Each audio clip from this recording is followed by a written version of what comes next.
Hello everyone and welcome back to Blaise XPerience once again. I'm your host Derek and you are joining us for episode 62 today. And today we are actually starting a new series. We're going to be doing a monthly series on the game Dead by Daylight. And this is a game that I just picked up about a week ago and I'm really enjoying it so far and I think it has a lot of potential and a lot of content to cover. So today's episode, if you're familiar with the podcast, you know that our first episode on a game is always an intro episode. So basically this episode is going to be a lot of the basics.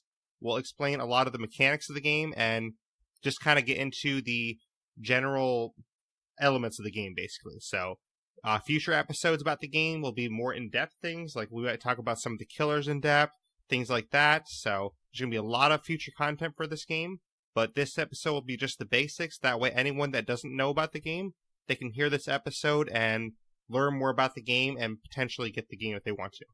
But before we get into that, real quick, our next episode is going to be on Saturday. It's going to be on State of Decay 2, so we're going to do that as we do on every Saturday. And that's probably going to be the final Legacy Guide I haven't covered. I haven't covered the Warlord yet, so we're probably going to do the Legacy Guide and the Warlord on Saturday. And then my next stream, it's likely going to be on Thursday or Saturday. I try to do one a week, so I'm going to try to do one on Thursday or Saturday because I'm off those nights, so stay tuned for that. This episode should come out on either a Wednesday or if any issues arise, it'll come out on Thursday. But usually I can get out on Wednesday. But without further ado, we do have a guest here today. This guest is a friend of mine, and he knows the game very, very well. And he's going to be joining us for this monthly series. So every month it'll be myself and ACC talking about this game. So please welcome to the podcast, ACC. How are you? Great, man. Thanks for having me. I'm super excited to be talking about this game. I've been playing it for so long, and I finally got to kind of enjoy the fun of it.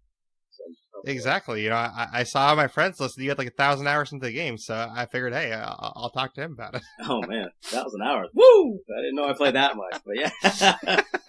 That's what it says on my friends list. Oh my gosh, I played a lot. I know I played a lot of hours. I never knew I accumulated that many hours. So yeah, you played quite a bit. So yeah, definitely did. Oh, definitely did. It did almost since launch. So I've been playing it for a long time. Yeah, and for anyone that didn't know, you know, when did this game launch? Because I just picked it up a week ago. This launched originally I believe it launched exactly about 3 years ago on PC. That's when I first noticed it. I never had I don't have a PC. I'm not a PC gamer, but I was at a friend's house and he was like, AC, you're going to love this. I know you're going to love this. I said, what is this? Fucking PC shit. Oh my gosh, Michael Myers. I fell in love with this thing. And I was like, what is this? And I looked to see if it's on Xbox, and it's not. Oh. And I waited the day, and finally, 2 years ago, it finally came out on console. And, I didn't get off it since until about. And see, I kind of had the same experience. You know, a friend of mine, and you know, someone that's been on the podcast before, Fall Down Go Boom. He was streaming it on a Friday night, and I was checking it out. I was at work, and I was on lunch. I'm like, oh, this is pretty cool, actually. And I basically kept his stream going, you know, while I was going back to work. And I'm like, this game is really cool. So I got home Saturday morning. I checked out, you know, all the details of the game, and I ended up buying it on Sunday. So that's awesome. Yeah, that's what it does to you. For some people are like, oh my god, this is too scary. Get away from me. Or they'll be like, oh my god, this is really fun. I want to be chased, or I want to kill. You know? Yeah. I had heard the name of the game before. You know, I heard people talking, oh, Dead by Daylight, and like I had always thought, like, oh, what's that? Like, I didn't really thought to check it out because I didn't really know what it was, but I saw it on stream one time, and that's what made me about it. So yeah, you either get a full loving experience when you first see it, or you get the exact opposite. So the ones that do just grasp right into it right away, they get hooked and they're excited about it. Yeah, and the fact that like when I first saw it, I found out there's all these different killers that you can pay. Like, I am a huge horror movie fan, and that really appealed to me, and especially the Saw franchise I love, and they actually had a Saw DLC, so I'm like, oh, I have to get this, and I had to buy the Saw DLC. So you were sold at that point. See, Michael Myers was yeah, the selling exactly. point for me. The pig was a selling point for you. See, exactly. I mean, awesome. I'm like, they have Saw stuff in here. All right, I'm good. I'm getting the game. I'm in. Yeah. Yeah. You want to buy it? That's it. Exactly. So I ended up buying it on a Sunday. And I've had the game literally like 9 days now, but in the 9 days, I think I put in like 40 to 45 hours in the game. So that's not bad for the 9 days I've had it. I did, yeah, and I remember I was noticing, I was like, oh, Blaise got that. Interesting. And I say, oh, Blaise is the next day. Blaise still playing Dead by Daylight. And the next day, I'm like, he's hooked. I knew, at that moment, I knew. Yeah. After day 3, he's still playing this game. He's a lifer. Yeah. Yep. And that's when I messaged you on Twitter, and I'm like, this game is awesome. Yeah, it's like, hey, I just guess what I got. It's like, I know what you got. I've been watching you play it every day. Yeah, exactly. Yeah, I knew right away, man. That was awesome. But it's a great game to play, and we can get into it, yeah. So basically, for everyone out there that's listening, it's a very addicting game. So get ready. If you do check it out, you're probably going to love it. Or if you're, too averse to the horror stuff, you might not like it. But kind of like ACC said, I mean, there's pretty much no in-between with this game. Like, you're either going to really love it, or you're not going to. Yeah, if you love the game of cat and mouse, this is the game for you. Or rather, for this game, cat and mice. So, you have the killer. He's the guy. He's like in every horror movie. Just taking out everybody out. You're lost in the woods. 4 of you survivors. You've got 5 generators, well, multiple generators spread out, but there's 5 generators in the back. By repairing these generators, you activate a escape gate. And from there, you have to pull that lever down from the escape gate and try to escape. But obviously that killer is going to try to stop your every move. It's just a fun... And it's not hard. It's just a fun, not hard. I find it chillax. Some people, obviously, if you love a scare, your heart's pumping, you're full of adrenaline. But it's just one of those games where, yeah, you just play that great game. It's a good thing. Yeah, definitely. I mean, for me, it's basically like playing a horror movie because it's everything you expect in a horror movie. If you're playing as a survivor, then you're trying to escape this killer that's doing nothing but trying to kill you. And if you're playing killer, your sole goal is to take out every survivor of the map. So it's basically like a horror movie that you're playing. Exactly, and that's the gist. You're trying to either being the hunter or the hunted, and it is fun either way you choose. Definitely. So, yeah. And this might actually surprise you, but I actually get more stress as the killer because I want to do so well as the killer. So when I do bad as the killer, I get more stress. So as a survivor, I don't get stressed anymore. So exactly. Well, you know what's funny? Survivors, there is no stress.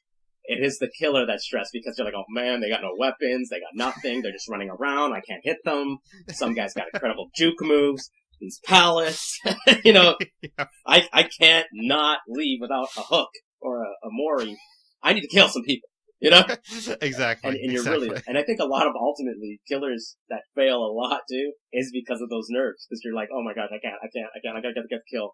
So I remember we were playing the other day, and remember we were talking about the one guy that was tunneling me or you. You can tell they're new and they're tasting blood. Like, okay, I already hooked him. I gotta hook him Right, again. especially that was at the end of the game too. Exactly. I think they're like, okay, this is the end of the game. I have to at least kill one person. Exactly. And then they'll just space camp you and be exactly. like, I need to solidify this kill and feel good about myself. Yeah. It's like, I have to get at least one kill or else I have to quit this game. So. Exactly. So it's one of those. So yeah, killer is definitely the hardest and the most stressful. Yeah, because the game is played 4 survivors versus 1 killer, and it's asymmetrical, so it is balanced in the sense that the killer does have a lot of powers and things that make it so the killer is more powerful than the survivors, but it still is very stressful having that 4 versus 1 thing because you have 4 survivors that can all team up together, and if they're a good team, they can run circles around you, and you don't know what to do. Exactly. And that's so great. Love it. Get upset at that. But if you're new to the game, though, you definitely get some jump scares with those killers, especially with Michael Myers, because he sneaks up on you, and you're like, oh, shit. I remember one game we were playing, you heard me, I was like, oh, shit, what the fuck? Yes. I just jumped out of nowhere. I'm like, holy shit. Yeah, and I kept telling you, I warned you, I was like the most scary guy out of them all, I think, to me, and then Michael Myers. Yeah. You were instantly like, it's Myers, isn't it? Because you didn't know the kill yet. Yeah. Well, because, see, with Myers, there's terror radiuses with the killer. So you'll be able, as a survivor, to hear the heartbeat. And as it intensifies, it means he's getting closer and closer. And a lot of them have about 24 meters, some to 32 meters of range where you can be able to know that he's around you. Michael Myers has 8 meter. I don't know how it's 8 meter. I think it's a lot less. But you don't hear him coming. You don't know he's coming. All of a sudden, if you're not aware, as you're doing the generator, whatever you're doing, he's right there behind you, just stalking you. So, yeah, it is super creepy when you think, la, la, la. And that's what happened to me. I was doing a generator, and then all of a sudden I looked to the right of me. I'm like, oh, shit, there's Michael Myers there. He still gets me to this time. Like, even now, when I think I got it done, I'm like, okay, I've looked here, I'm nice. And then all of a sudden I look that split second, I'll scream, oh my gosh, there he is, and I start exactly. running. Yeah. So. And there are other stealthy killers there. There's like the pig, the wraith, things like that. But Myers is definitely the most creepy, though, of the stealthy killers. No, definitely. For a jump scare for sure, he definitely is the most unique guy. So, man, I think we all pretty much know the Halloween franchise, so we all know the presence he commands. So, like, just seeing Michael Myers, like, oh, damn. Yeah, and you know what? Shout out to Behavior for this, because they really did a good job of mimicking exactly the character from the movie, the original. You know, absolutely. The stock ability, how he, how he just torments his prey like that. That is Michael Myers. If you want to be Michael Myers the best way possible as the film, this game does a good job of it. Behavior. Shout out to you guys. Which we're not going to get into every killer, because that's not what this particular episode's about, but I want to give a shout out to the pig too. I mean, they did a great job with the pig too, because in the Saw franchise, it's a lot about mind games and things like that, and the pig definitely has that. You know, the pig is basically Amanda Young from the movies, and she really has that stealthy appeal that she has in the movies, and she has a lot of mind games with her powers. So they really did a great job with her too, making it like the movies too. Absolutely did. Like again, another good job on taking a licensed killer, an iconic killer, and just making it exactly to how you would picture it in the movie. Right. And if you are a fan of, horror movies, the other two killers they have licensed so far, they have Freddy Krueger from Nightmare on Elm Street, and then they also have Leatherface from Texas Chainsaw Massacre. So those are the other ones they have licensed right now. Hopefully this year they might get some more. We'll see. Definitely exciting too. I think a lot of people want Jason movies. Yeah, that'd be awesome. There's a lot of conflict because, of course, the Friday the 13th game, they have all the licensing. They do not have the license to the 2009 movie, so it'll be very interesting to see what's going to happen this year.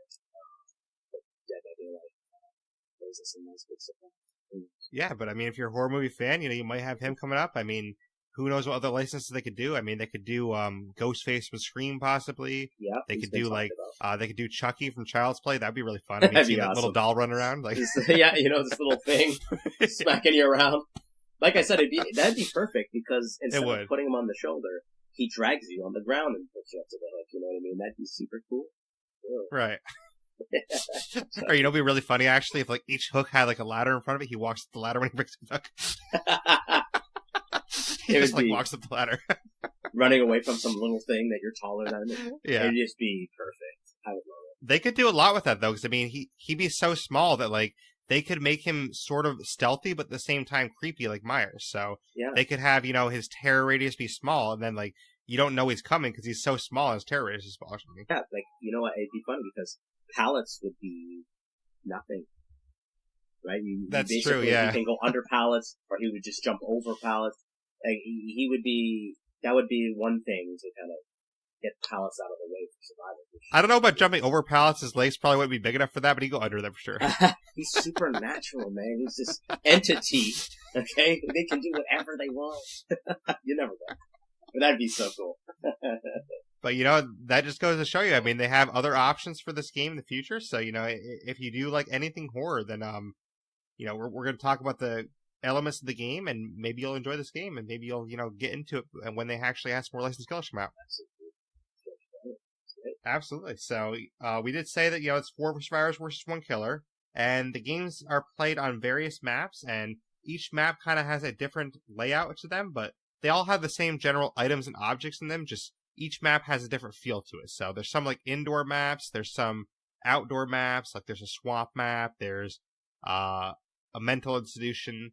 There's a lot of different maps, and each killer sort of has like their home map, I would say. Would you say that's accurate? Yes. So what Dead by Daylight does is when they launch a killer, they call it a chapter. So a chapter of the story. So they will launch the killer, the survivor, and then the map that relates to the whole chapter. So yes, each one does that. And then the licensed killers, they have like iconic maps that you'd recognize. Like, for example, Michael Myers, he has a Haddonfield map, so you get to go there. And then Freddy Krueger, he gets to go, in the boiler room that's iconic from the preschool. So he has things like that. And then the pig, she has the Saw map where you actually get to see the Saw bathroom and things like that. So there's a lot of really cool iconic locations like that. I don't remember what Leatherface's map is. Do you know that one? I'm trying to remember that myself. Now, I believe Leatherface, if I do, I'm going to check on this, but I'm pretty sure that Leatherface was the only one that actually just launched Leatherface. It was like a surprise to everyone. Okay, so maybe he doesn't have a map then. And there was no survivor. Okay, so I guess he's just off on his own world, but yeah, right. He was, he fit in everywhere. Come on, why not? Right, why not? Yeah, he was the only one that they did. And I think they were in the middle of testing at that time to see how would the people grasp, how would the community grasp if they just did things individually as opposed to chapters. That kind of makes sense too, because I think I checked, and I think his DLC is the cheapest. That's probably why, because he didn't have anything included with him. Exactly. So. But you can see that I guess they tried it out, and now they're just like, no, let's do full-on chapters. Because I think we do want that play. Survivors are going to want their Survivor mains. They're going to want, a new taste of Survivor, new perks. As killers, we want a new taste of killers and perks. But definitely for everyone, the killer and Survivor, they're going to definitely want a new map. We always want new maps, for sure. And just to touch on something you said there, Survivor main basically means that it's your main play styles that you like to play Survivor, for anyone that doesn't know the term, because people might not know the terms that go along with this game that much. Exactly, and that's usually the case, right? There's going to be this particular soul killer mains, soul Survivor mains. Very rare you see both juggle. They're there, but there's some of they're hard to remove. So far, I'm doing that, but I think that's because I'm new that I'm doing that, so. Exactly. And you're enjoying that experience. Like me, I was doing both, and then eventually I kind of led to Survivor. Yeah. Right. But then, every now and then I'll just which I want to do that. Yeah. It's definitely a lot of fun, so. Yeah, definitely. But you did mention generators earlier. Do you want to explain what generators are to people a little bit more and how they're important to the game? Yeah, so for the objectives of the game, again, you have several spread out in the map. You will have to do 5. So activating 5. So basically, these are the things that are going to power your escape out. You go to them, you'll get a skill check as you're repairing the generator. You have to obviously get in between the square with the circled line to be able to not make a noise. So you want to be as quiet as possible because the killer is going around. He's doing spot checks where these generators are. Because in the killer's eyes, he knows where the generators are. He'll be able to see the auras of the generator. So he's going to monitor all of them because he knows what we're trying to do. And there's 7 total, so you have to do 5 out of the 7. Right. Is it 8 or 7? I thought it was 7. Yeah. Because when you get down to 1 left, there's 3 left in the map. When you get to 1, yeah, there's 1, for the 3, so possibly. Yeah, probably. So with that, you're trying to be as discreet as possible. You want to hit your skill checks. You don't. It creates a big sound. What happens is the killer will see that explosion or get that alert. He'll know directly what he has to do. So he'll head directly to that location to see if the survivor has stayed there or has spawned out and can investigate and see. So the survivor's biggest deal to repair these generators. Not and basically the skill checks, easier way that some of the items might understand it is basically a quick time event. It's just a quick time event, and you have to tap a certain button fast enough. Whether you're on PC or Xbox, that button will differ. I think it's spacebar on PC. For Xbox, it's right bumper. So PS4, I don't know what it would be because I don't play on PS4, but it's some button on PS4. I mean, so you'll have to find that out. It's one of those. Yeah, exactly. It's one of those. Exactly. So you definitely want to. You'll have a little white square out of this little quick time where you can get that line to hit, and it'll be called a great skill check. Now, if you land a great skill check, you will boost the bar of repair, so it'll actually speed up the generator process. If you don't, then it'll just be normal. But you have that perfect. You have that great skill check bar, or you have that normal one. Obviously. And then, as you said earlier, if you miss it, then it actually sends the generator backwards, and it lets the killer know you missed it. Exactly. So high risk, great reward. But high risk, it's really painful consequence if you stick around. and see what happens. Which I suppose this is a good spot to mention too. Like, say you actually miss a skill check, it's going to let the killer know where it is, like we said. But say you miss that skill check and then you start running away or something. If the killer's close enough to you, he could actually see scratch marks. Do you want to explain how that helps the killer find you? Exactly. So what the killer can see there at this point, he'll be able to see scratch marks basically on the ground that are highlighted orange, could be red, depending on the PCs and some of them might have been setting. You'll be able to track where they ran and see and trying to catch up for a certain amount of time. I believe it's 7 seconds. The killer will have to be able to see before it fades where you pretty much led off to and try and track where you are. The best thing of doing is if you break an NPC or you run, but only a certain distance where it's kind of safe enough, where you feel safe enough, and walk. Because walking, crouch walking is your best bet to not be seen or discovered with any trace of any tracks. Right? So if you run, you'll expose yourself for sure. And sometimes it actually, depending where you're at in the map and things, it could be better not to run and just to hide somewhere around that generator. The killer's not going to find you. So if there's a good hiding spot, you can hide around that generator. The killer might walk right by, and then you get right back on the generator. Exactly. And depending on the killer, you can pull that off. Or the killer will be like, no tracks. You're definitely close by. And he'll look around and see. Unless you have urban evasion, which I believe that is called, where you can actually speed crouch. You're in time.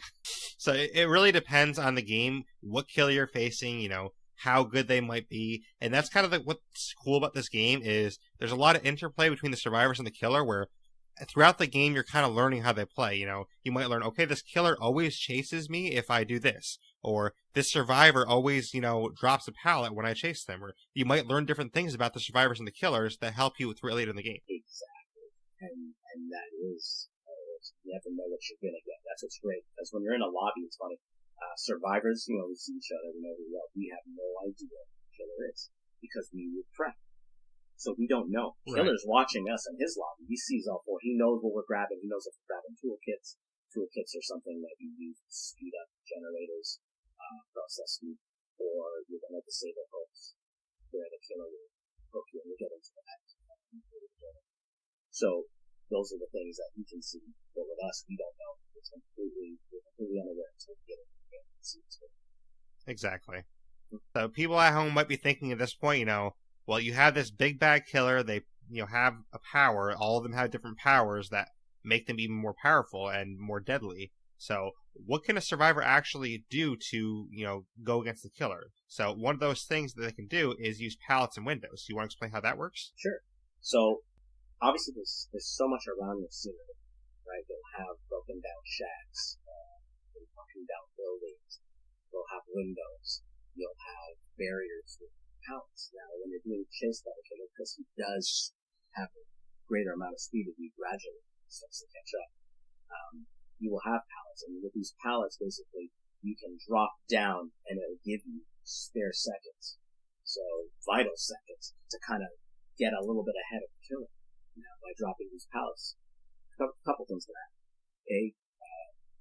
Drop the pallet down and you hit the killer while he's trying to kill you. You get a good stun chance. Which that's the best case scenario if you hit him. Best case scenario. Other than that, again, you're buying time. You're locking the space. He has to break it down. It'll buy you more time. Now, hopping through windows, that's great too, because you're going into, say, a building or a maze-like structure where it gives you more opportunity to discover these pallets. Because you want to get away from this killer. You want to lose him, right? And these are the best tools of getting rid of him. Exactly. And it's worth saying, too, that the pallets, the killer can't go over the pallets. They have to either break them or go around. The windows, the killer can go through windows still, but they go through it at a slow pace. Exactly. So, again, buying you crucial seconds. And we're talking 1 to 2 seconds. And trust me, those are vital. These are vital things of opportunity. Vital seconds of opportunity to escape it. And this is where if you actually, the more you play, the more you get used to the particular maps, you might actually know, okay, in this map, I have an area over here I can run the killer around. So that's where it really gets into play, where if you're an experienced player, you might know some nooks and crannies that other people won't know. Exactly, and it gives you the advantage you need especially if you're around an area. Okay, here, I'm near a shack, and there's barricades over here. I can use this surrounding, so I'm on this generator. If he's coming my way, I know where I can go, leading to me getting exposed. Right, because if you're like me, I'm still new at it. I mean, I basically just run aimlessly. I'm like, okay, I'm running over here. Oh, there's a pallet. Oh, cool. I have no idea where I'm going. Like, I'm just literally running in circles, and I'm like, oh, there's a pallet here. Cool. So Yeah, that's basically what happens to me. Yeah. That's the super fun part as a newer player, because it's such an adventure. You're like in Right. such suspense, and you're like freaking out. Like, oh my god, oh my god, oh my god, oh my god! This guy's gonna Exactly. kill me. I don't know what to do. What is this? Can I climb this tree? No. But Yeah, exactly. you're in these scenarios where it's so fun to be starting in the game. So. And basically, when the killer's after you, they call it the chase. And during that chase, that's when the survivor and the killer, they get blood points. And we kind of get into what blood points are now, if you want to talk about that. So blood points are basically what you've done during the game. Points you've done, either you unhooking players. So basically, what the killer does when he grabs you, he'll down you, yes, 2 swipes at you. He'll hit you once, you're in a wounded state, and at this point you're bleeding. So you're leaving blood trail and scratch marks.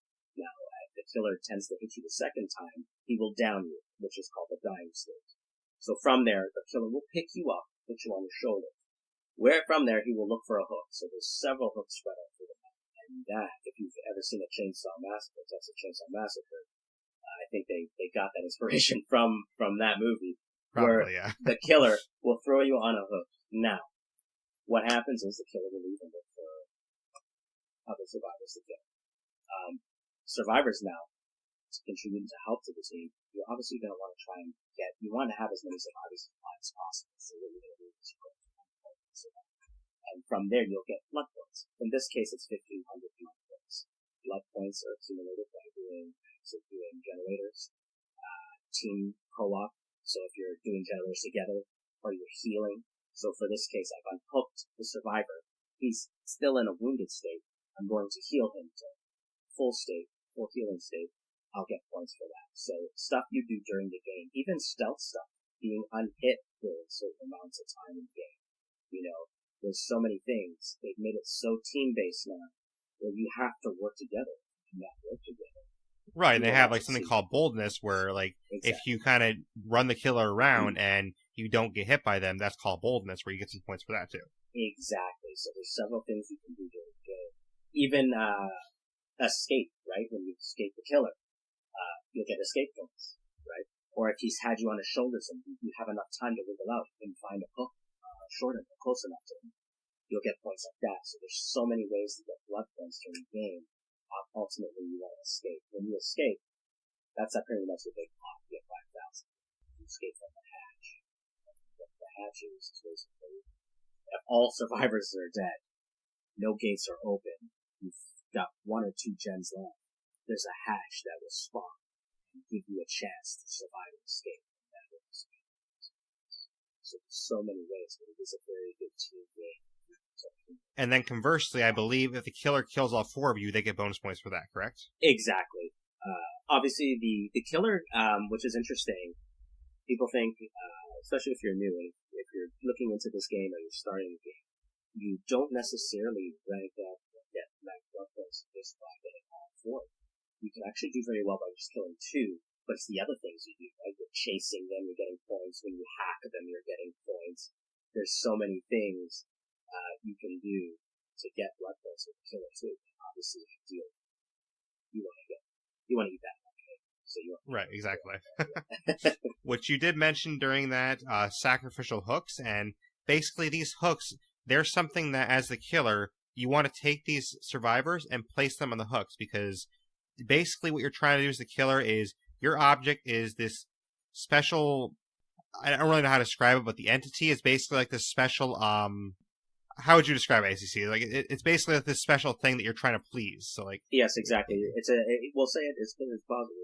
It's pretty much what it is. It's a demonic entity. So from there, you're feeding these demon spirits souls, right? And by pleasing them, you sacrifice humans on a hook. And then the hooks at different stages too. Exactly.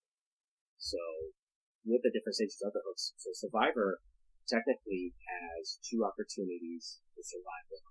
Now, when you're hooked the first time, you're fresh, so you're left hanging there.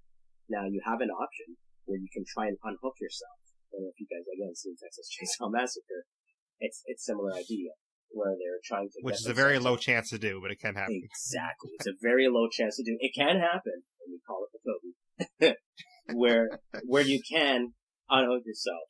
But you don't want to do that, because what happens is, as you're doing that, you're losing energy, and it automatically puts you in a struggle state. Now, putting yourself in a struggle state, meaning you're weaker. The entity sees that, and all of a sudden the entity attacks you with, I guess, what would you call that? It's sharp claws, maybe? A sharp claw that will attack you, and you're fighting it with 2 hands, and you're in a struggle state. Now, putting you in that struggle state now, if no one's coming for you, you basically ground. But say you were to get picked up in that struggle state after your first hook, what happens is you are dead. So you have no energy left. If the killer grabs you and hooks you, you go down instantly. Hence why I always recommend, if you're playing this game, don't try and unhook yourself. Unless it's in a late stage in the game. There's no hope. You can do it.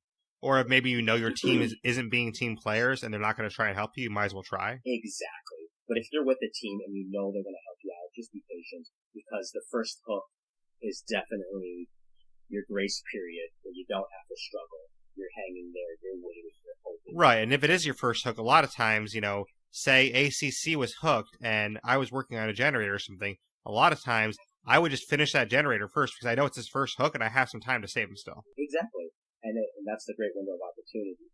Now, if you do that and you get unhooked, and then to get rehooked, then you're put in that struggle state. So the 3 times you're out here. So if you're getting hooked 3 times, you're done. If you put yourself in struggle state after the first hook.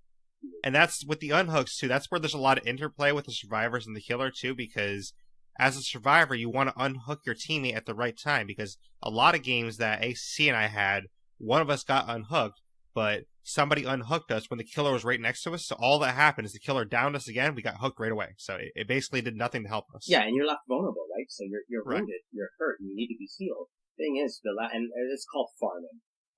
This is what it's called in terms of someone that tries to pick you up to get the 1,500 blood points without any care that the killer is right there awaiting it, right?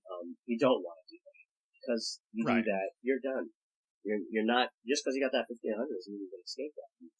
Every survivor that gets killed lessens your chances of surviving. And as the killer, in some sense, you can't really blame them, because the killer's job is to kill everyone. So if you're already dying, then why wouldn't the killer just hook you again? Because you're already weak, so why wouldn't they take advantage of that? The killer's job is to take advantage of situations like that. Exactly. It's to take whatever strategy you may or may not have out the window and put you in a situation where crossroads where you don't know what to do. So if you were the first person that's hooked, chances are the killer might actually go after you, which is called tunneling. So basically, if you're the first person hooked, then try to be careful, because the killer might go for you early on, because they want that first kill to make the game easier for them. Exactly. So you always want to be alert. And ways to kind of strategize in terms of getting out of that situation. Obviously, if you have a team, you'll have someone that tries to distract the killer, and you'll have someone else that come in that sometimes can be But you did mention earlier items and add-ons. So there's different items that survivors can use. There's flashlights, there's toolboxes, med kits, and something I haven't actually seen yet, a map. So you want to explain a couple of those briefly? Sure, yeah. So what I mentioned briefly about the toolbox, for one, again, the toolbox gives you a variety of things with a situation that you either disabling a hook, obviously, we talked about hooks. You want to eliminate as many hooks as possible to avoid the killer having any kind of pull. So if you take, for instance, one end, if someone comes and uses that toolbox and eliminates one sector of the map's hooks, just say where there was generators, the killer's not going to have much opportunity to hook you right there. So he's going to have to hustle all the way down to wherever it is, and you have a chance to wiggle out.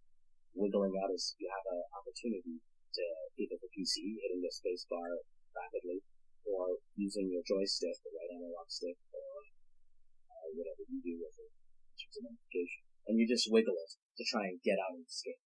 That's one thing for the toolbox that we would do. Other thing with the toolbox is using the generator, speeding up the gens. So what you can do Exactly. is speeding up the generator. Obviously, you want to get out of there as fast as possible. So using a toolbox will help you speed up the process. But sometimes it can be really slow.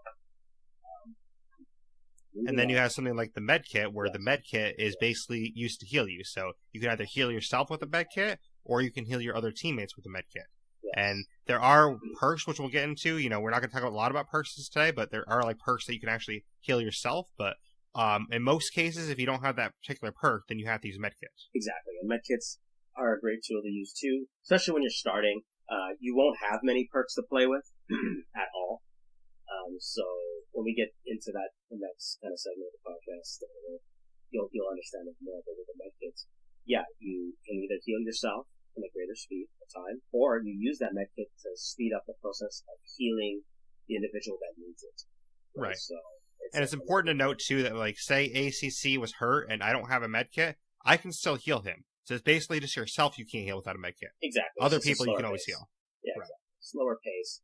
Med kit will speed up the process and pace, or you just keep it for yourself. If worst case scenario, in a dire situation, you'll have that when the going gets tough. Right. And then the next one you have is flashlight. The flashlight can be used for so many things. Really one in particular, and it is blinding the killer. So if the killer grabs you and hits you and takes you down, puts it on your shoulder, and if you have a survivor near you with a flashlight, you can blind him. And by blinding him, it disorients him to the point where the survivor can jump off. So the survivor will get off and be able to escape. If you're being chased by the killer, you can try and use it. There's some people that use it so well. I'm not particularly great with the flashlight, but man, some of the people I've seen being chased by a killer to turn around as quick as they can, blind the killer. They'll take a few seconds off where you can have a chance to escape and go somewhere else. Yeah, I haven't personally tried flashlights yet, but I feel like I wouldn't be that great at it. So I haven't tried it yet. Definitely practice makes perfect with it, but man, if you utilize the flashlight, it is definitely a great tool to use. You have the maps. Maps can be used for a variety of things. If you'll stumble upon a lot of them, like ultra rares, commons, stuff like that. If you have like a decent common one, basically it opens up and reveals the aura of generators. So if you're having a tough time finding generators, which is the common case in the time in the beginning, you will be able to see it. Now, mind you, I wouldn't say spam that right triggers for, I don't know about anything for PC, I believe it's the possible. Because it has a ticker, it has a meter, a time of length. So by pressing on it, the battery of it basically. So it reveals all that. Now, if you get an ultralight one, you can do two things.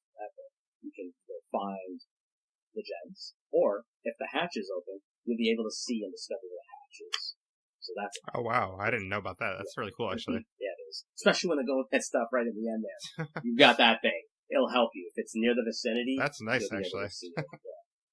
Which, speaking of the hatch, you did mention that earlier, and there is actually another item we forgot to mention called a key, and you can actually use a key to open the hatch early, correct? Exactly. You can use a key. There's several keys. Several keys you'll come across. Now, there's some great ones, because if you get a certain amount of generators and you unlock all four of you, say, for instance, I believe that there's, if you have 2 or 3 left, so you activated 3 generators, you will unlock the spawn of the hatch. Now, if all 4 of you are still alive, or even one of you, you will actually be able to escape sooner by using this key. So if you find the hatch quickly, all 4 of you can actually jump into the hatch. You have a limited window of time, 10 seconds. So that's awesome. Right, which is really cool. I mean, it's probably very rare for it to happen, but it's definitely cool that the option's there. So. Yes, definitely. I've had my share of fun moments with that. Because normally with the hatch, like you said earlier, the hatch will unlock by itself if you're the last survivor alive. But if you're not the last survivor alive, then the hatch will stay locked, and the only way you can exit is by doing the 5 generators and exiting through the 2 exit gates. There's 2 exit gates, and basically you have to hold down a lever to open these exit gates, and that's how you normally escape, is by one of these 2 exit gates on usually opposite sides of the map. But if you're the last one alive, the hatch will automatically open, and then you can hopefully find the hatch and escape. Now, the one caveat to that I'll say is the hatch will not even open if you don't have 2 generators done. So, say your team, did really poorly and you only have 1 generator done, the hatch won't even open even if you're the last survivor left. Exactly. So 5 generators. If there was 4 of you that started and they have 5, you need to have at least 2 down for the last sole survivor that's alive to be able to have a chance to escape. Which, have you ever been in a situation where the hatch didn't open near the last one alive and you had to do generators to get it open? Absolutely, many times. So, you're pretty much gonzo. But you know what? Actually, we right. found myself in that situation the other day. Remember, I spent a good half an hour escaping this one killer because it was 1 gen done. I needed to get another done, and it was basically me trying to just hopefully frustrate him to have him quit, but he wasn't quit. He knew there was blood. right. It was inevitable. He wasn't going to get it. Exactly. Yeah. So that's basically the exit gates in the hatch, and we talked about add-ons, but there's also add-ons for the killer too, because the killer all have different powers, and basically there's add-ons that help enhance their powers. Like, for example, my favorite killer, the pig, they have add-ons to their power that make their jigsaw boxes more plentiful, or it takes longer to do them, things like that. Michael Myers, for example, he has an add-on that lets him kill survivors basically instantly without having to hook them. It takes, a little bit more than that. He has to be a tier 3. We won't explain all that, but basically there's add-ons that if you do the right things for the add-on, then you get a lot of extra powers that the killer usually wouldn't have. Exactly. What I love about the killers is, we talked about this, that they're all unique. With survivors, they're unique. They come with unique perks, and we'll get that.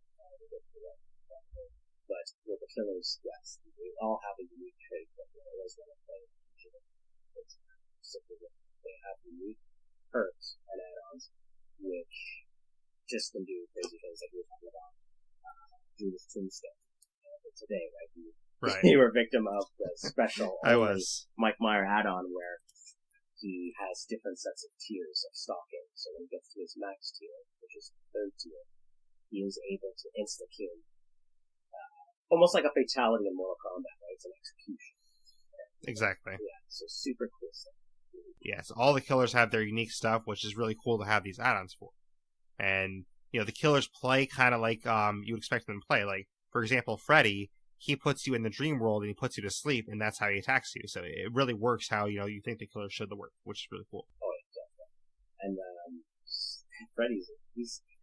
I love Freddy's, even though Freddy gets a lot of criticism as the killer, being a weak killer or whatnot, which I don't think he is. He's just really cool. His ads are cool. He has one where you're instantly put in a dream state. So just like in this world. So you start the game and you're like, what the heck's going on here? You're like, what the heck? I went a dream state, and people are like, oh, it's Freddy. I was like, how did he get him so fast? Well, he didn't. He just had an add-on where he gets someone right off of that. And he's able to see exactly where you are. So when you're in the dream state, he can see your aura right off the bat.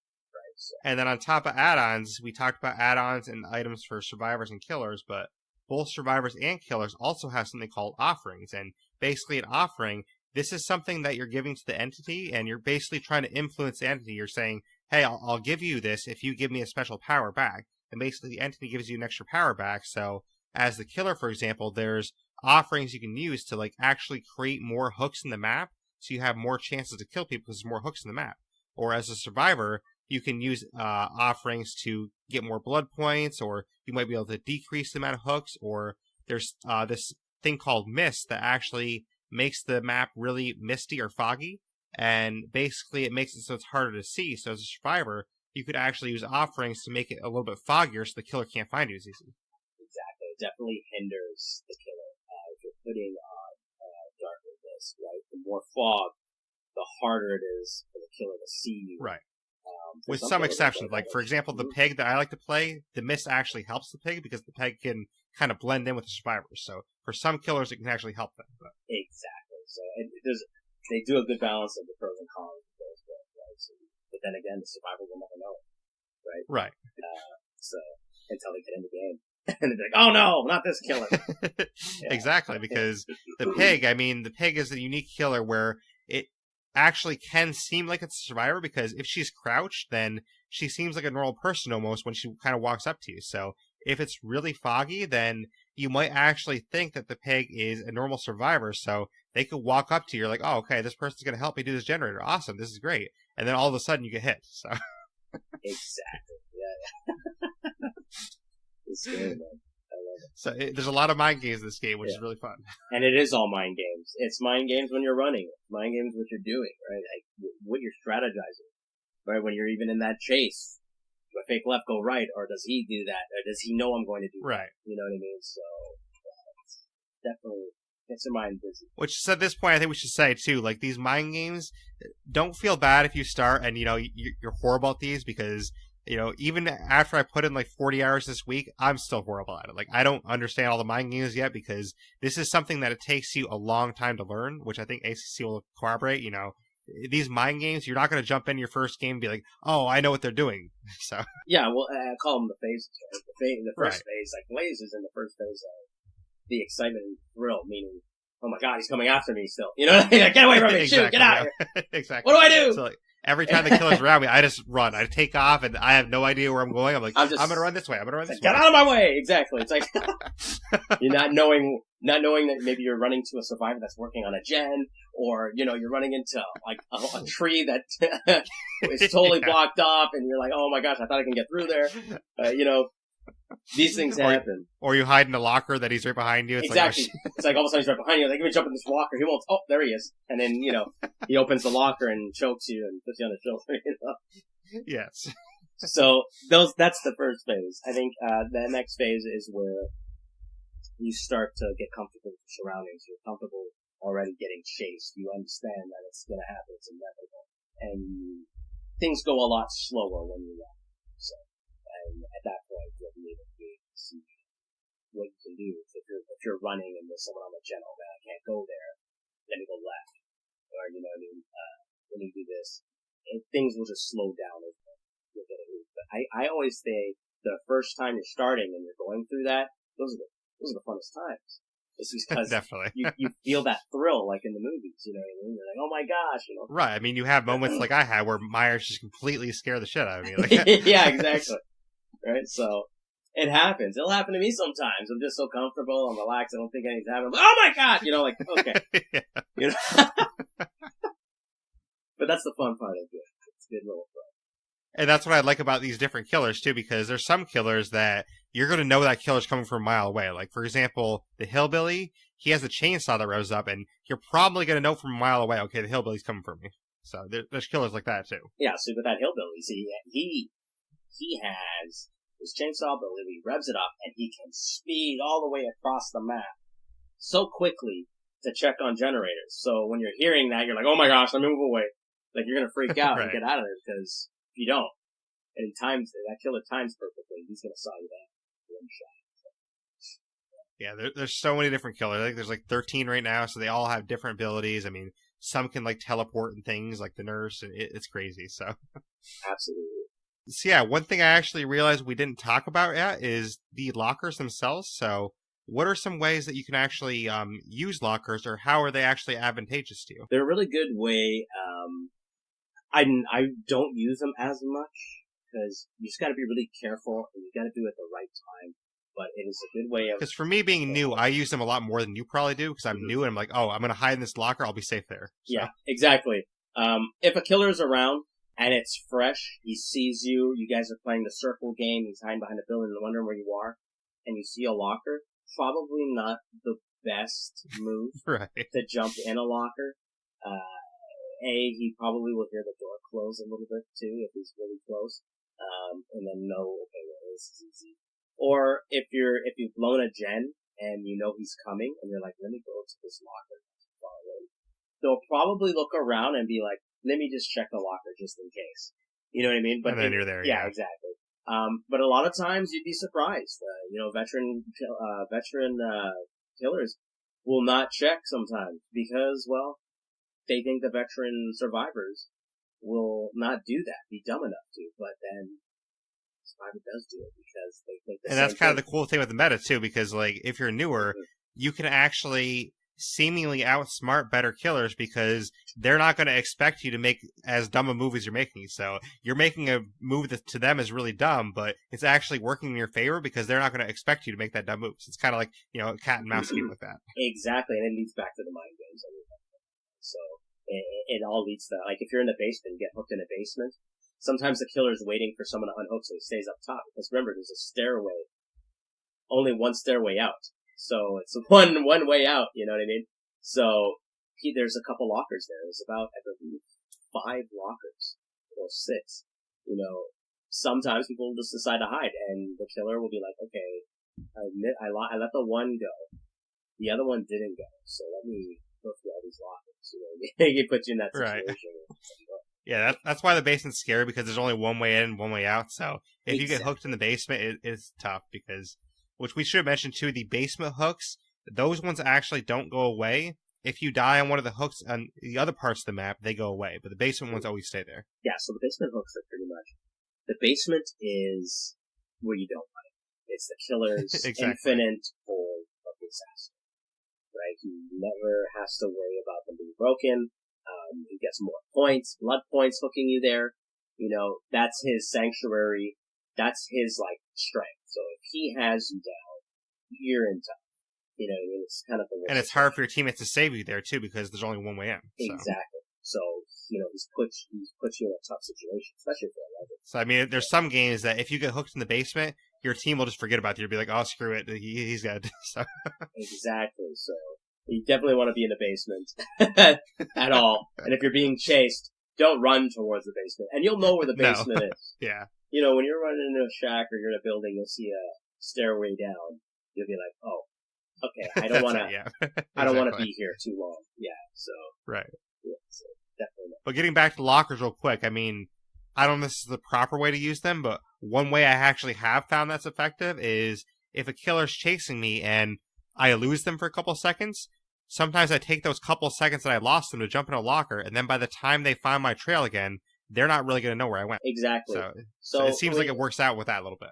Exactly. You want to be smart with it. Like, if you're hearing a heartbeat and it's coming near, he doesn't know you're there, you haven't made any noises, he's just assuming he's patrolling. Slide into that locker quietly. He'll walk by, hopefully it doesn't fit. You never know. You never know. It's always a risk going into it, but that's a good way of doing it, right? That's a way of kind of dodging him, especially doctors. Again, they don't know about doctors. But yes, yeah. the doctor is a pain, but yes. But one thing we actually didn't talk about at all yet is totems. So do you want to talk about how totems come into play? Yeah, so there's 5 totems spread across the map, and they are these bone skull structures. These little things. And basically what it is by breaking each one of them, you actually lessen the ability of the killer to have awareness. Okay. And if the killer has, say, an add-on or a perk, which has a hex, you would want to find this totem. And the totem would be flaming. So if it's a hex totem, it would be a flaming totem. But by breaking all those totems, it actually discerns his ability to just remove completely his ability to kind of hear things out there. Right. And it just does a good job of you want to get those out of the way. And you get blood points for destroying them too. Exactly. You get 500. Sometimes 6. For the hex totems, I think it's 1,000 for the hex ones. You get 1,000. So with these things, you need to utilize them because there is an add-on, rather a perk, where you can add no one escapes death. And what that is for a killer is if a killer's just not having a good day on this round, he's just having a terrible round, all the survivors are alive, they've gotten all the generators open, unlocked or repaired. Now they just have to do the hatch. This spawns the power and the ability of the killer to have a one-hit knock. So, if you have not taken out all the totems, then you're in the one of them becomes hex. Exactly. And that's what you want to do, and that's why totems are so good to kind of eliminate. And a lot of people forget about it, they're like, they see it, they're just gen rushing. It can become very useful for players that focus on endgame. winning as opposed to joining. Right. So there could be a situation where, say, ACC and I are on a team with 2 other people, and we do all the generators, and then we open the exit gate, and a bunch of us escape. And then ACC is about to escape, but then the killer hits him. He goes down, and then the killer hooks him, and he's dead because the killer can one-hit him with that perk. Exactly, and it completely changes the game, and it's really fun. It's kind of awesome to have, just because you think the game's going one way, and it completely goes 180, and the killer ends up getting all 4. Yep, I've seen that stuff. Yeah, you know what I mean. It's interesting. Yeah, you know what I mean. So definitely totems you want to eliminate. And we keep mentioning perks. We didn't talk about them a lot because there's so many different ones that we're going to have to do like a whole episode on that or something. But basically, perks are just things that, for survivors or killers, it just helps you make you more effective. So there's different perks that do different things. Like, it might help you see a blood trail better, or it might help you run faster for a survivor. It might help you find survivors better as a killer. So there's just different things that actually help you do the task in the game a little bit better. Exactly. These perks, and there are 3 perks for each survivor and killer that are unique to them, right? So they will have some special traits, which you can eventually unlock and put to maybe another survivor or killer you use. But yeah, they're very unique, and we'll have to break them down. Definitely. And some of these are, really, usually with each killer or survivor, they have like one perk that's really powerful, one that's kind of mediocre, and then one that's kind of like, whatever. Basically, that's usually how it breaks down, it seems like. Yeah, exactly. They're not supposed. So, they're really good tools. But even the, whatever one, usually it has some situational use where, like, in some situations, you might be able to make use of it, so. Absolutely. You can definitely counter a lot of perks with other perks. Actually blend perks together, which makes you pretty much OP. Definitely a key way of survival and winning a lot of the time. Definitely. But using these perks and going through these games, you actually earn experience points, and these experience points basically give you shards. Do you want to explain what you can do with shards in the outside the game? Yeah, so iridescent shards are a big part of the game. So for the big thing too is they did a good job of using iridescent shards now than before. So it's great to talk about iridescent shards as opposed to a year ago. Now, iridescent shards, what it does is every game you will get an amount of points contributing time in the game. You'll get rewarded these shards. And with these shards, what you can do with them over time, you can use them to buy shrine perks. So like when we're talking about perks, there's weekly shrine deals where you can get someone's perk from a survivor killer that maybe you haven't used or unlocked, or use them for cosmetics. So you can use these for cosmetics in terms of if you want to change the clothing of your survivor, make them different. You don't have to spend actual money. These are game points you will earn as you continue to play and show through. And you know what? It's a decent amount of shards that you get. You know what I mean? As you continue to level up, right? Because it goes up to 100. The more you level up, the more shards you'll get each game. And it's really cool how they did it. So when you head to 100 after it sets you back to 1, and you'll start to make a little. Oh, that's cool. I didn't know that. Yeah. Okay, so you can still keep earning them after 100? Yes. After 100, it'll reset back to 1. You'll make a little bit, but as you level up more and more, you'll start to get more and more and more. And it just does a really good job of where, I don't have the money to pay for all these, chapters that come out, because, over time, it's about $6.99 or $8.99 US Canadian. And you're looking at, this happening every few months. They're pretty good. And can you use these shards to unlock a killer or a survivor that you don't have? Absolutely. Is that possible? Absolutely. And that's another good thing. So when these chapters come out and I can't always afford it, this is what you can do. You accumulated 30,000 or 40,000 shards. You can use it to get a killer or survivor that you want. Right. So say, they just came out, Chucky came out, license for Chucky came out and he's a new killer now. Well, I don't have any money this, month, but I have some shards saved up. I can use the shards to buy Chucky. Exactly. So they have that. It's a great thing for people that love the game so much, but really can't afford to spend all the time on these. Every 2 months there's a new killer, you know what I mean, or a new chapter rather. So that's a great way of kind of just saving up your dozen shards and spending it on whoever you want, whenever you want. And we should say too, though, you mentioned that you can buy perks in the Shrine of Secrets. Yes. These perks, you don't automatically get them. Basically, it just unlocks it to be available in your blood web. So we didn't talk about the blood web yet, so maybe this is a good time to talk about the blood web. We can kind of talk about how these perks go into the blood web. Great. So as you earn your blood points, and you have a cap of 1 million, so you pretty much will earn, during a game you can average, especially if you're new, if you're a survivor, you're averaging about, you can average from 10,000 to 22,000 blood points a game. The max you can accumulate is 1 million blood points, so you can't go any higher, so start spending once you get there. And what these blood points do, it gives you the ability to unlock and level up things you want.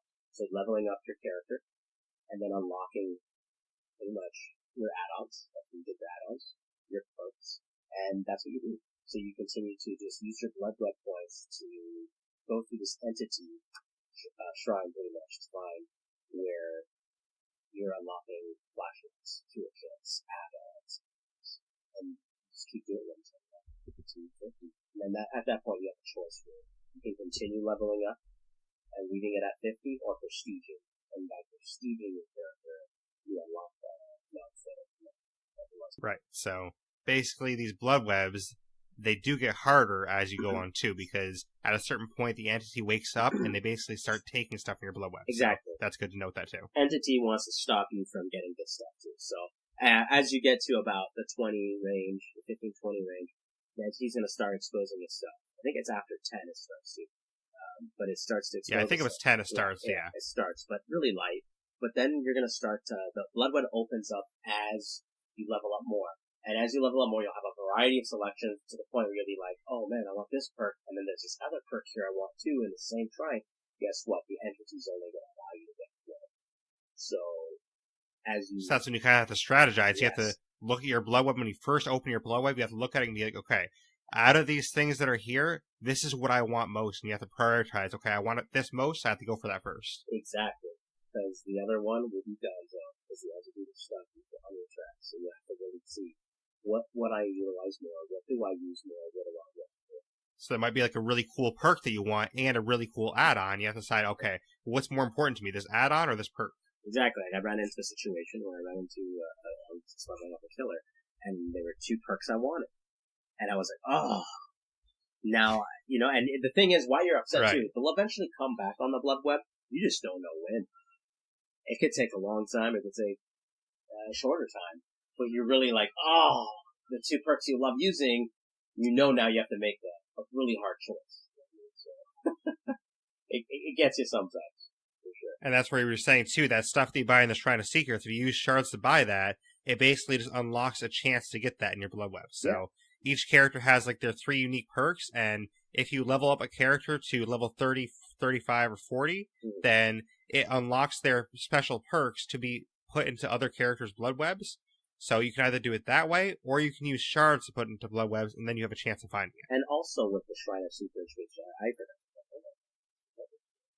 is that you actually, by losing shards sometimes, you'll actually gain blood points. So say you own the perk, and it's up there available. You can use the iridescent shards to purchase it again, and what it does is you're not getting the perk you already have. It's actually you're getting paid blood points. So I'll say, okay, put this much for 200,000 blood points. So if you're low on blood points, you really want to get leveled. Oh, interesting. That's cool. So it'll actually allow you to repurchase it with the iridescent shards in order to transfer over blood points. So that's another thing. Now, let me ask you this then. Say you had, because we didn't say there's levels of perks, but there's basically level 1, 2, and 3. So let's just say, for example, there's a perk in the Shrine of Secrets, and I have level 1 of this perk. If I purchase it, will it upgrade my level, or will it give me blood points still? What do you mean? In terms of if it upgrades your level? No, it will just give you blood points. So okay. your blood points to help you, obviously, to your shrine. Because there are different levels of perks. Basically, there's level 1 of a perk, level 2. Yeah. Talking about the tiers. Yeah, so it won't give you tier. It'll just give you the badge, like the orange badge of just opening it up. But you get paid for the transfer. Okay, and for everyone at home, basically the tiers just mean tier 1, 2, and 3. The perks get better as they tier up. So if you get tier 3 of a perk, it's going to be a little bit more efficient than tier 1. It'll have a little bit better stats. Mm-hmm. Exactly. But one of the only things we didn't touch on yet is actually the ranking system. So I know we've had some discussions offline about this system, but do you want to get into that a little bit? Yeah, sure. So the ranking system, there's a lot of controversy with this ranking system for a long time now. I think they've done a good job of kind of just utilizing what it actually does. It's not about the better you do, well, necessarily yes and no. It's the better you do, the higher you go the ranks. It's more showing the level of experience, right? So the ranking system is judged by your teamwork, your overall contribution in the game, and what you've done to help the team or help yourself just to get points. And as you continue to do this, you'll have I think it's 5 or 6 tips that these little knots of succession. Now, when you fully get to the 5 tips and complete them, it will level you up to the next level. So you start the high 20 and you start working your way down. So 20 down. So obviously the higher you go, the more experienced players, the more challenges you face, and the better you get at the game. So that's pretty much the gist of how it works. Right. Basically, 20 is like, you're brand new. They've never played the game a time in their life. And then it kind of moves up to level 1 is like, these players have played, thousands of hours and they know every in and out of the game. So that's kind of where it works. And, just to kind of put it in perspective, Survivor right now, I'm rank 16, and then a killer, I'm rank 18. So I'm still pretty new, but I've moved up a little bit. So exactly. So you'll start to, based on your succession, you'll start to gradually move up, and then you'll hit a part where you're like, wow, this is getting more challenging, and that's what it is. It's based on your experience, how you're adapting to the game. Right. And the only other thing to mention that I guess just happened is they actually reset the ranks every month. Yes, every 13th of the month they will reset the ranks a bit. Now I know they've done some adjustments where I think they did it. They used to make it in a wide variety, so it used to be like number 1s would go to 15 and then have to make their way back. I think now they've changed that where 1s would probably go to 6 or so. I think it's better just to help newer gamers.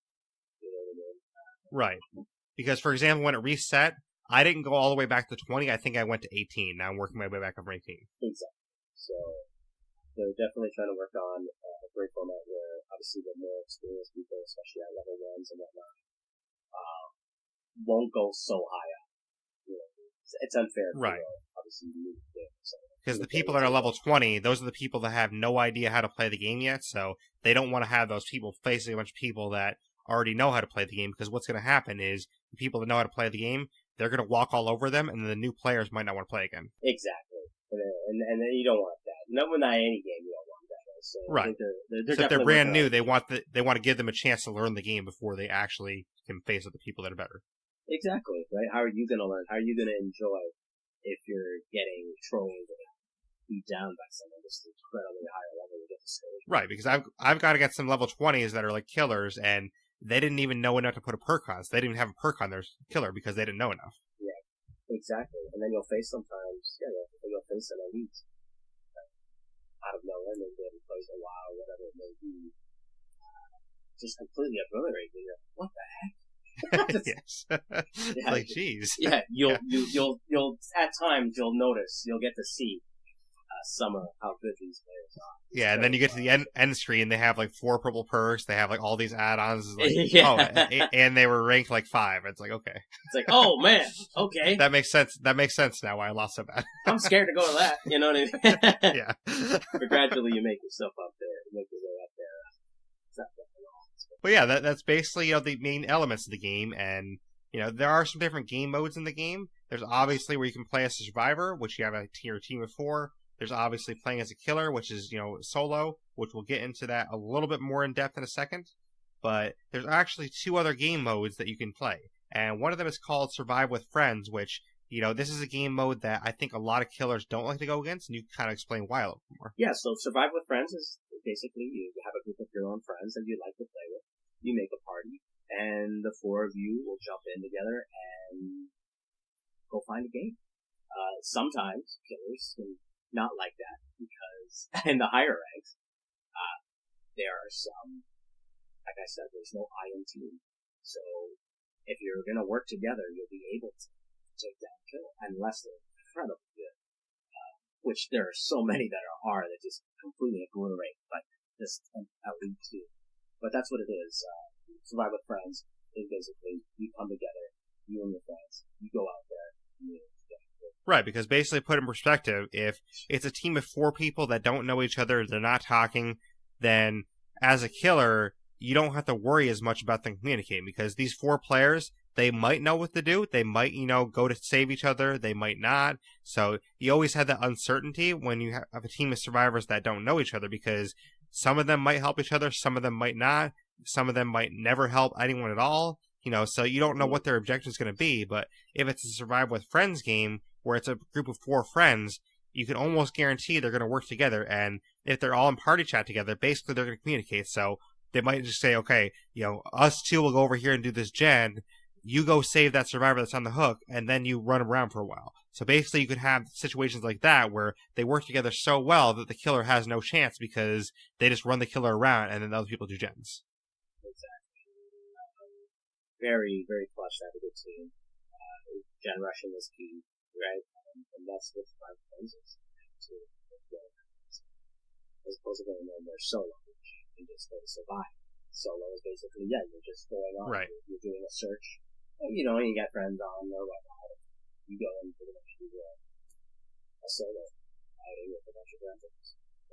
And then when you're going in by yourself, one of the only ways to know that someone, because you don't see their level, you don't see their rank when you get in there, one of the only ways to know if someone has experience is if they have bloody clothes, because bloody clothes means they prestige. So basically prestiging means that they play the game a lot and they got their character up to level 50 and then they started back at 1 again. So when you do that, you get a bloody set of clothes. Exactly. So that's one of the only ways you can know. That's pretty much the only way you can know, which funny is because now that's kind of hindered in disguise now because cosmetics are out, right? Where you can get what you want, dress your character the way you want to dress them. Sometimes you won't even know. It's just, It's a throw out there. Now, when you're throwing in solo, here's the thing. When you're throwing in the solo aspect of the game and you're going in just to survive, that doesn't mean the other 3 are solo as well. The other 3 can very well be Survive with Friends, group of 3 or 2. Right? So, right, and we actually had a game where the 2 of us were on with another friend of mine, and we kind of joked around, oh, well, this 4th player, they're kind of the bait. We'll just, kind of let them be the bait. So yeah, that the rando. And that's what happens in the game, yeah. Yeah. So when you're trapped into the Survive with Friends team and you're a squad of 2 or 3, especially a 3, and you get a rando, as we call them, you don't know what to expect from them. It can be completely selfish or a team player. Most of the times, believe it or not, they're not a team player. Okay, so right. Maybe you thought I was going to say team player, they're not. So you already got the preparation to say, well, I'm here to take care of my friends. If this guy can be the bait and be chased with Cali Jets, which is not necessarily the nicest way to kind of look at it, but you kind of right. You want to strategize and play the ball that you know that. Of course, if they end up being a great team player, though, you kind of feel bad leaving them behind. So it's like, okay, I'll go help them out. Yeah, well, that's when you gauge in the beginning. Yeah. You'll feel them out and see, okay, is this person a team player or not? If you know they're a team player, obviously they become you. They become one of you. Right, exactly. And you do what you can to help them out. But in other times, you'll know right off the bat what you're dealing with. Like, for instance, if they're being chased and they're running towards you, and then they stay there until the killer gets closer and then run to see if the killer's going to try to stop the guy with gen, which most of the times is the case. The killer's going to be like, well, let me stop this guy. Yeah, and one of the worst situations you can have is if you're with a random player that you're not communicating with, and they're getting chased by the killer, you almost have a generator done, and they bring the killer right to you. It's like, oh, seriously? It's like, and it happens a lot with the randos. They'll do it. And sometimes it's not their fault. Maybe they're new, or if they are. I know I've definitely done it where I had no idea the player was there. I just was running around. I'm like, oh, sorry, dude. I had no idea you were there. So. Exactly, right? Sometimes you just don't know. It's just you're just freaking out. I want to survive. You don't know. Exactly. And then that's perfectly fine. When you're getting to the higher ranks, you know you're well aware. Okay, this guy's a level 5. Are you kidding? You know what I mean?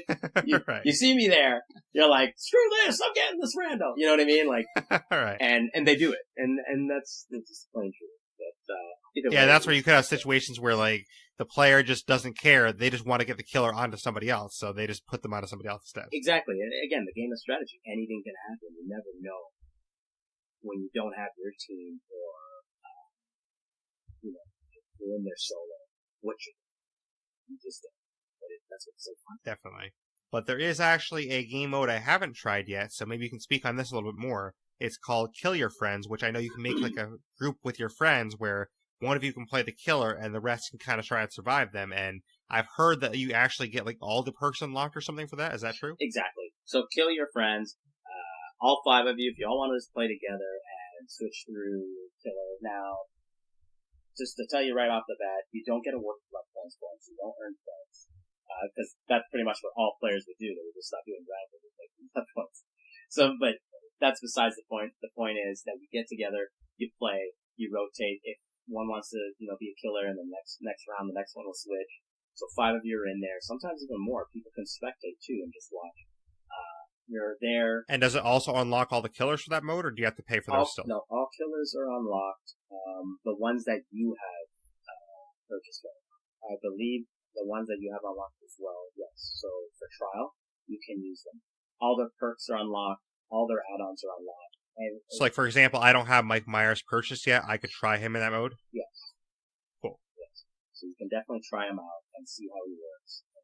That's actually a good strategy on behavior's part because that kind of gets people to buy it more when they can try it out a little bit. Like, oh, I really like this guy. Let me try him in the main game. Exactly right, and it's a good job. They did a good job of you organizing to try this out. And yeah, you can do it. It's something really fun. Your friends just want to throw a competition.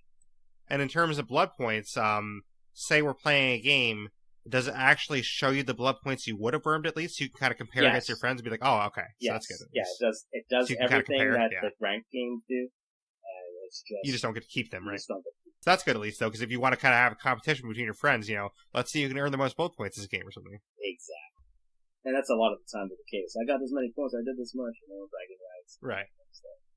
And mainly it's it's usually the friend out of the bunch that says I can kill all of you, and then everyone says, yeah, okay, prove it, and then they'll get on there and see and do their best to try to have that killer talk so much smack, not get his way, right? So. Right. So essentially, if anyone out there is familiar with Minecraft at all, essentially Kill Your Friends for DBD is basically like creative mode for Minecraft. It's like basically the mode where you can do anything you want and just have some fun and try things out. It really is. You do whatever you want, any map you want, make it as dark as you want, as bright as. Now, is there a limit to the amount of players you have that for? Like, let's say, can I face you 1-on-1 in that, or does it have to be 4 versus 1? It can be 1-on-1 for sure. Mm-hmm. That's kind of cool, at least. So you can, kind of try things out together. Well, a lot of people do that, especially when there's a new chapter. They'll grab, because they want to see the new map, so they'll hop on there and they'll be like, they'll explore the map together and be like, wow, this is cool. Okay. That's probably a good way to learn then, because then you can actually jump in there. You don't have any pressure, and you can kind of not fight each other on purpose. You can kind of explore the map together and be like, oh, look at this. So exactly, and that's what a lot of people do too, just to get it to gauge, especially.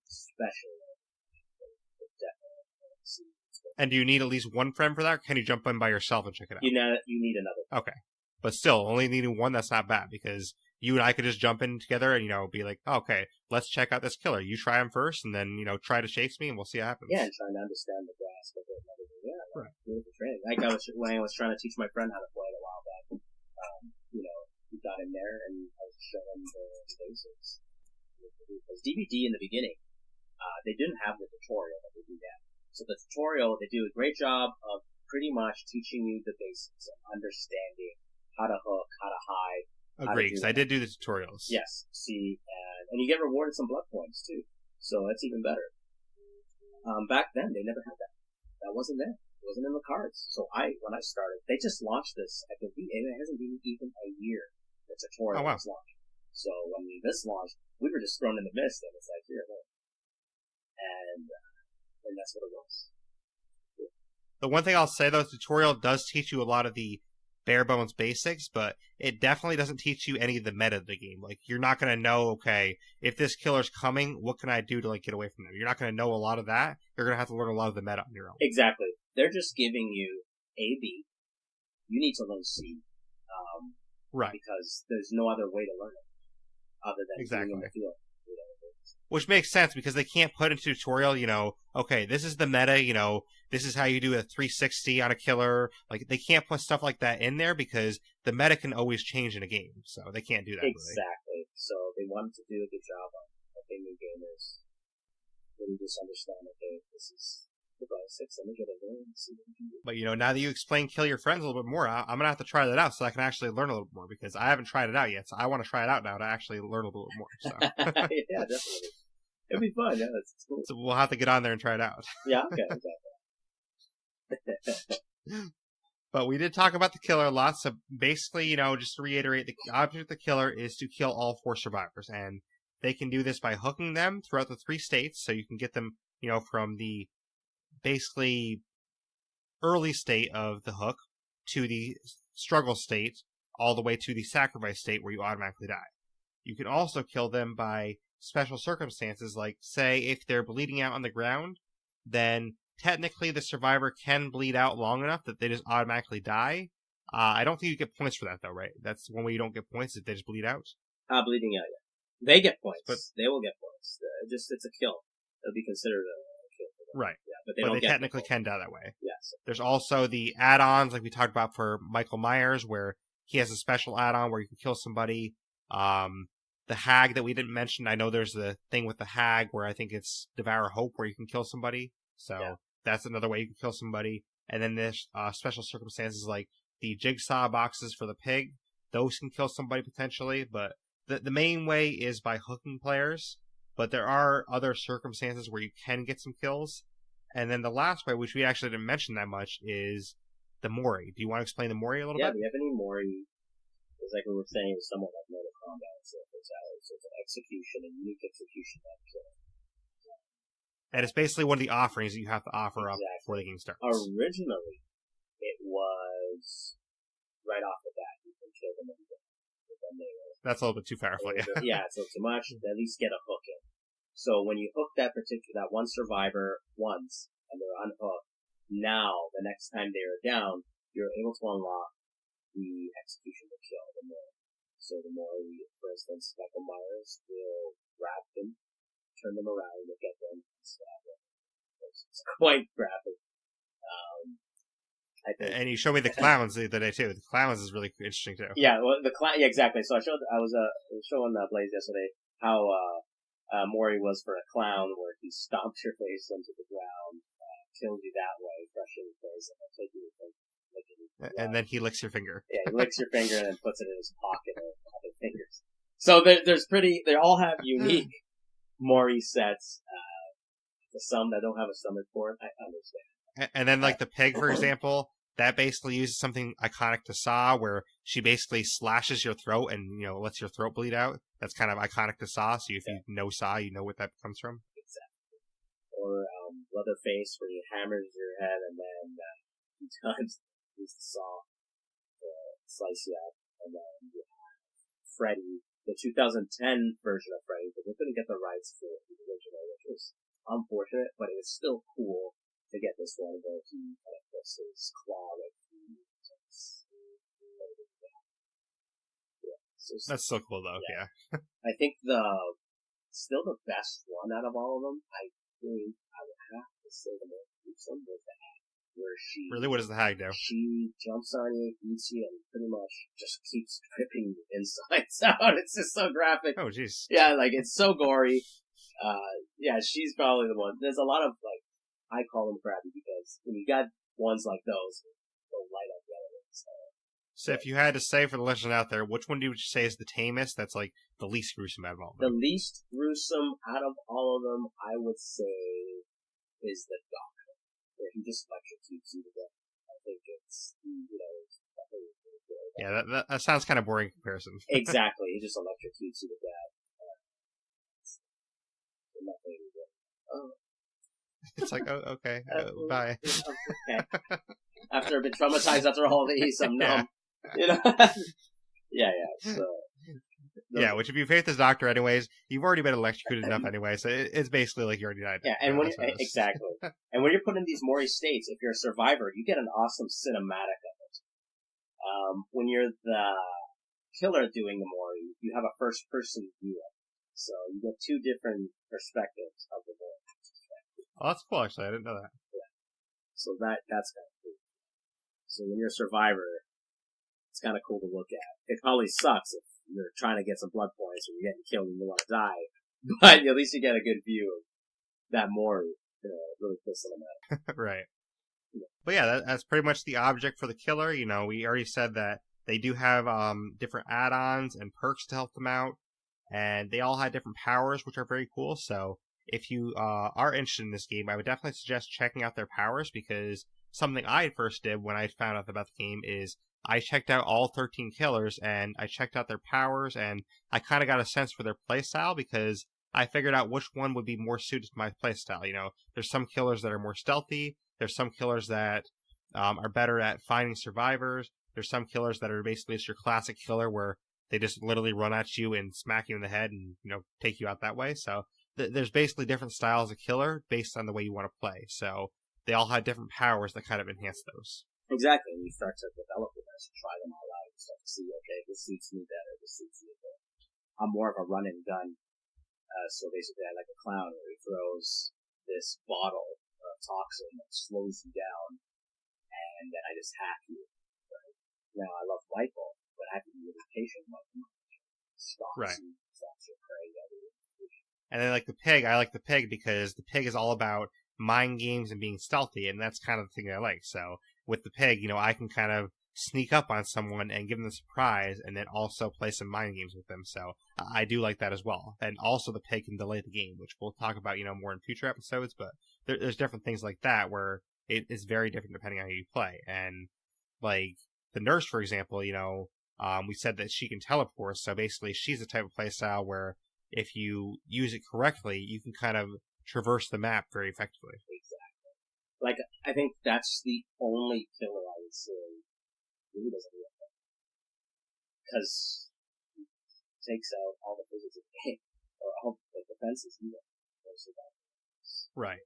Yeah, basically the meta seems to be that the nurse and the Hildy are the best ones. Right now, yeah, and I'd say the Hag. I think Hag is probably taking the second spot. Yeah. The Hag has some crazy powers. She has that, that's the hex thing on the ground, so she run over, she can teleport. And I think, you know, the radius is so big that she can teleport right to it. I believe the only other one that teleports is the spirit, correct? But I don't know much about the spirit yet. She more leaves her image in one place, and that kind of glides to without you knowing. Yeah, so you see I'm one not exactly sure how that works yet, but I'll figure it out. She's able to twist. That's mind games on its own, right? So you'll think she's behind you and she'll stop moving, but she's not. She's actually gliding to you, leaving that last image of her while she's invisible as opposed to being, and then appears when she wants to. So see, there you go, listeners. You know, that's how big these mind games actually get. So there's definitely a lot of depth to this. You know, on the surface, when you see this game, you might not realize it, but there's actually a ton of depth in this game. And that's why we're doing a whole series on it monthly. Yeah, there's definitely a lot to take in. Definitely going to be well informed. Absolutely. You know, we're going to go over this one. We didn't get into it too much because this is the intro episode, but you know, every month we'll kind of go over any big news that came out. And then we'll also talk about a topic for the episode. So, for instance, next month, it's probably likely right now we're going to talk about like tips for survivors, because anyone that's, you know, newer, they're probably going to want some tips on how to survive as a survivor. So that's what we might do for the first episode after this one. That sounds pretty good, yeah. And then we can move on to those killers. But I think a lot of people, when they do start, they do actually really jump into survivors. Right. So killers will probably be the month after that. You know, we'll kind of play it by year and we'll kind of figure it out. But we might do an episode on each killer. You know, if you're a big Michael Myers fan, we might do a whole episode on Michael Myers as a killer and talk about how you want to play him as a killer and different things like that. So exactly. Throw it out there. Let us know if you want. If there's something you're really interested in. Absolutely. You know, ACC will be the expert, and I'll be kind of the new guy strung along, learn the game as I go. So, but you're doing a great job so far. So well, I appreciate you're catching on better than some I've met. I'll tell you that. Let's just say I do my homework. You know, when I get into something, I do a lot of research on it. No, you definitely do a lot of research. That's the one thing I was impressed by. I pointed out the other day. I was like, wow, you're really. Say, well, what makes you say that? Well, telling me all these people I know, and yes. Such a short period of time, and people I watch, to learn the game. Yeah, I was basically looking up all these content creators that stream the game, do YouTube videos on it, and I basically within a week I already knew most of the big names that were involved in the game. So yeah, and he was telling me them. Well, he knows, he gets it. So rest assured, people listening, I might not know everything about the game yet, but I'm getting there. So he's doing a great job, and he's getting there at accelerated speeds. Definitely throw me out tried the window. So. Yeah. So yeah, by December, ACC will just quit, and then I'll just be by myself. And he'll Ebony Mori me, and basically say I quit, but really he executed me. No. Yes. So by June I'm gonna hook him on the hook, and then by December I'll Mori him. Yes, exactly. Because I managed to get off the hook with the Kobe. Yes, and able to see if I had a chance to run away, jumping, looping pallets, and it wasn't enough.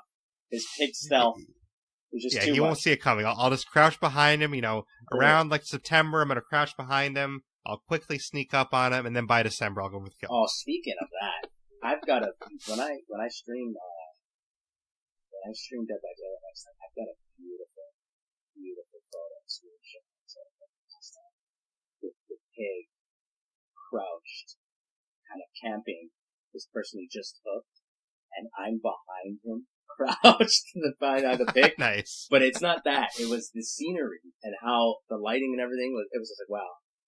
If I was a photographer at that moment. That's awesome. I can't wait to use it. That's amazing. We'll have to check it out then. Yeah, definitely. But, as you mentioned, you are a streamer, so if people want to find you and check out your stream, I definitely suggest they do so. You're an amazing streamer, and you're definitely very engaging, so definitely check out a stream. But if they want to find your stream, how can they find your stream? Thanks so much, number one. That was actually nice. So I appreciate that.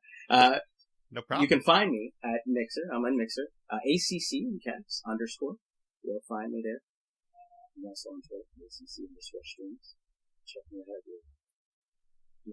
I'm finally getting into social media. It's always been kind of a rock for me.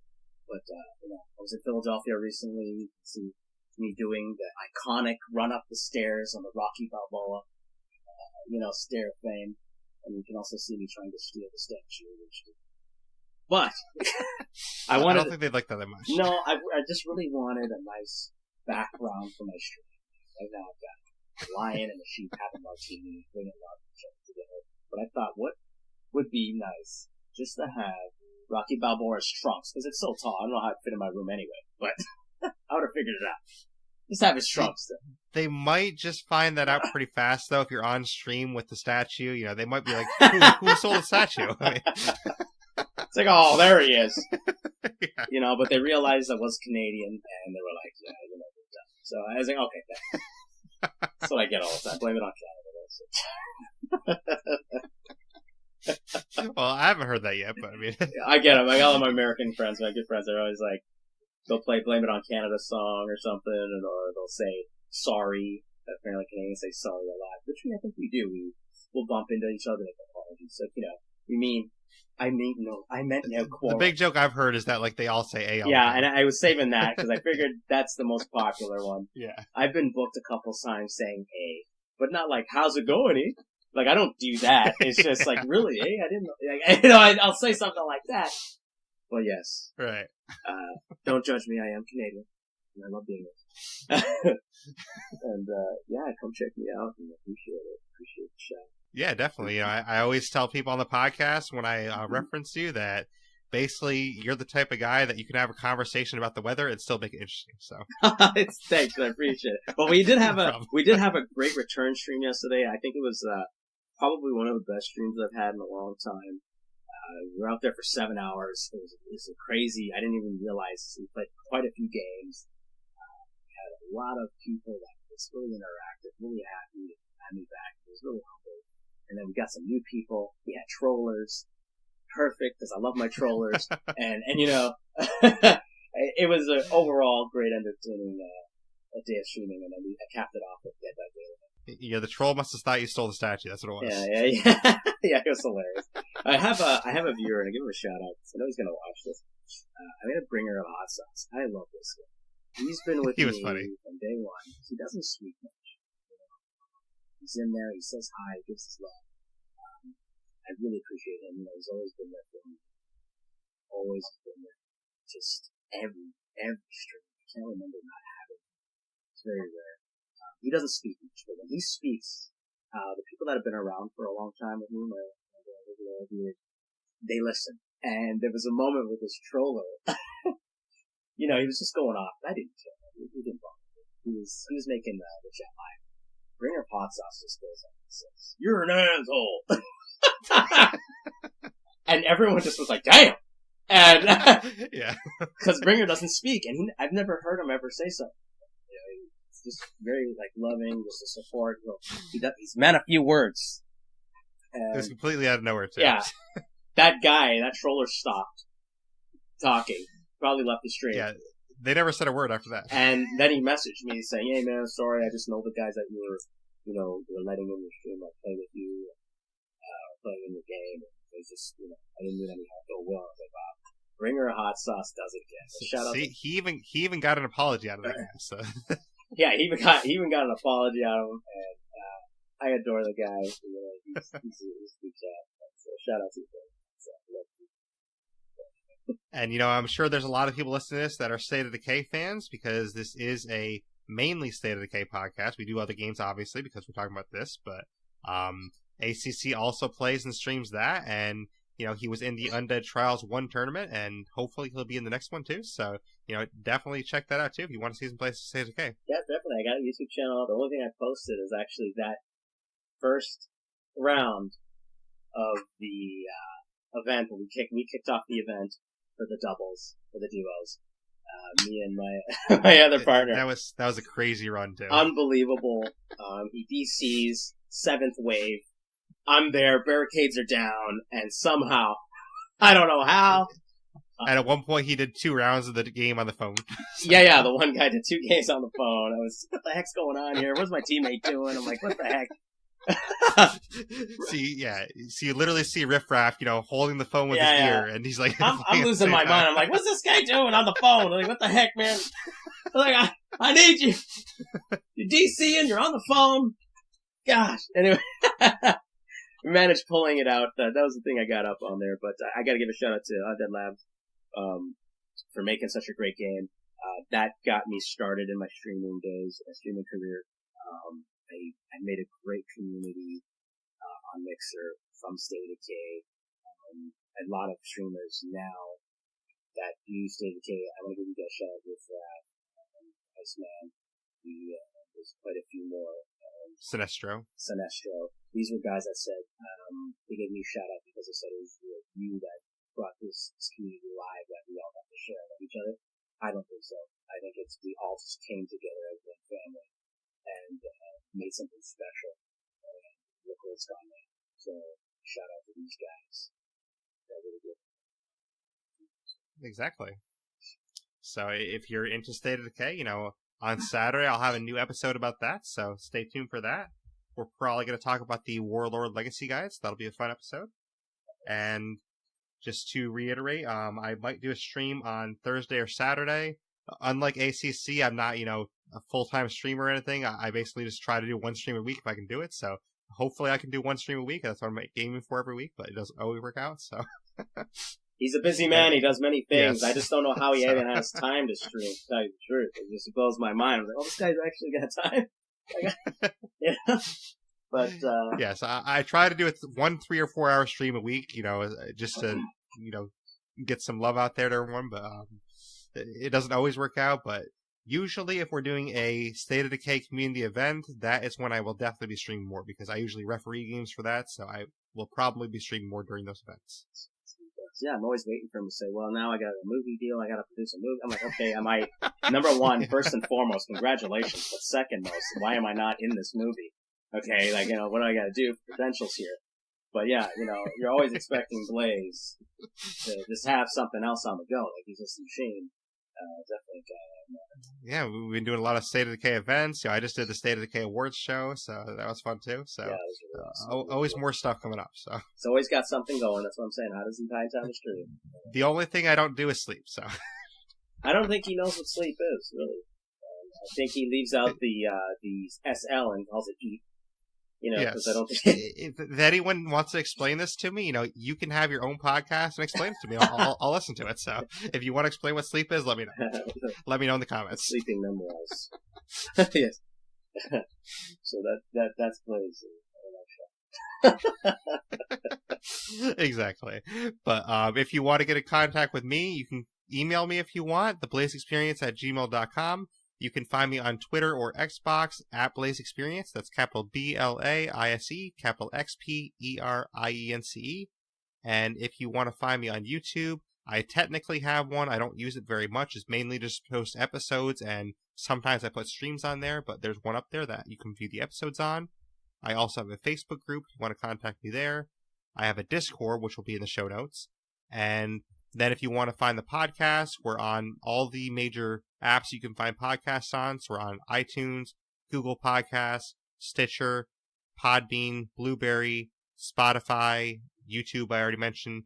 Basically anywhere you can find podcasts we're on, except iHeartRadio. I'm trying to get us on there, but that one's kind of tricky to get on unless you have a certain host. So hopefully I can get us on there at some point. But unless you're listening via iHeartRadio, you can probably find us anywhere. Just type in the Blaise XPerience and you'll find us. So that's how you find us, and I really appreciate everyone listening. ACC, I appreciate you coming on with me today, and I appreciate you doing this series with me. It's going to be a lot of fun to do this monthly. Thank you for having me, and I can't wait to be doing more. It's super fun. So stay tuned. If you're into this series, then next month in February, we will have another Dead by Daylight episode. So I'll probably announce in future episodes what that date is, but we'll let you know. So come back and, listen again, and we'll be back again next month. So thank you, everyone, for listening to the Blaise XPerience.